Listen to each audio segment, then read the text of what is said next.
ତାପରେ doctor hospital ବାହାରକୁ ଆସୁଛନ୍ତି। ସେଇ ଟାଇମ୍ରେ ଆଦି କହୁଛନ୍ତି ଡକ୍ଟର ନାନା ଏବେ ଠିକ୍ ଅଛନ୍ତି ତ?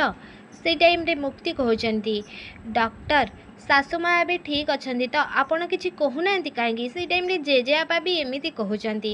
ସେଇ ଟାଇମ୍ରେ ଡକ୍ଟର ଘରଲୋକ ସମସ୍ତଙ୍କୁ କହୁଛନ୍ତି ଆକ୍ଚୁଆଲି ପେସେଣ୍ଟର କଣ୍ଡିସନ୍ ଏବେ ବହୁତ କ୍ରିଟିକାଲ୍ ଅଛି। ସେଇ ଟାଇମ୍ରେ ରାଗିଣୀ କହୁଛନ୍ତି ଡକ୍ଟର ଆପଣ ସତ କୁହନ୍ତୁ ନା କ'ଣ ହେଇଛି? ଅନଫର୍ଚୁନେଟଲି ସେ କୋମାକୁ ଚାଲି ଯାଇଛନ୍ତି। ଏ କଥା ଶୁଣିକି ଘର ଲୋକ ବହୁତ ଆଶ୍ଚର୍ଯ୍ୟ ହେଇଯାଉଛନ୍ତି ଆଉ ବହୁତ ଡରି ଯାଉଛନ୍ତି।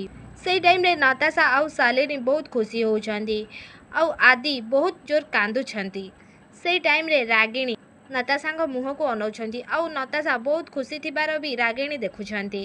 ତାପରେ ସେପଟେ ଘରେ ବିବେକଙ୍କ ମା ଆଉ ବିବେକ ଆସୁଛନ୍ତି। ସେଇ ଟାଇମ୍ରେ ବିବେକଙ୍କ ମା ଜେଜେମାଙ୍କୁ କହୁଛନ୍ତି ଏ ଘରେ ତ ବହୁତ ଦୁଃଖର କଥା ଘଟିଗଲା। ତାପରେ ବି ଆଉ ଯେଉଁ କାମଟା ଅଧା ଅଛି ସେ କାମଟା ସାରିଦେବା ଆମର ବହୁତ ଶୀଘ୍ର ଦରକାର। ସେଇ ଟାଇମ୍ରେ ଜେଜେମା କହୁଛନ୍ତି କେଉଁ କାମ କହିଲେ? ସେଇ ଟାଇମ୍ରେ ବିବେକ କହୁଛନ୍ତି ଆକ୍ଚୁଆଲି ଜେଜେମା ଏବେ ତ ଆପଣଙ୍କ ଫ୍ୟାମିଲି ଆଉ ଆମ ଫ୍ୟାମିଲି ଅଲଗା ହେଇକି ନାହିଁ। ଆମେ ତ ଏବେ ସମସ୍ତେ ଏକ ହେଇସାରିଛନ୍ତି। ଆଉ ତା ଛଡ଼ା ବିକ୍ରମ ବାବୁ ଆଉ ଧନଶ୍ରୀ ମ୍ୟାଡ଼ାମଙ୍କ ବିଷୟରେ ଶୁଣିକି ବହୁତ କଷ୍ଟ ହେଲା ଆଉ ବହୁତ ଖରାପ ମଧ୍ୟ ଲାଗିଲା।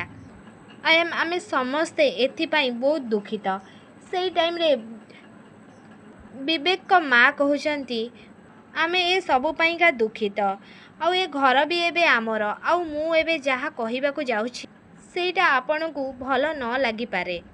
ତାପରେ ସେଇ ଟାଇମ୍ରେ ଏମିତି ବିବେକଙ୍କ ମା କହିଲା ବେଳେ ନତାଶା ସେ ଜାଗାରେ ଆସିକି ପହଞ୍ଚୁଛନ୍ତି ଆଉ ନତାଶା ସମସ୍ତଙ୍କୁ ନମସ୍କାର କରୁଛନ୍ତି। ସେଇ ଟାଇମ୍ରେ ବିବେକଙ୍କ ମା ନତାଶାକୁ କହୁଛନ୍ତି ଆ ମା ଏଇଠିକି ଆ ଏଇଠି ବସ।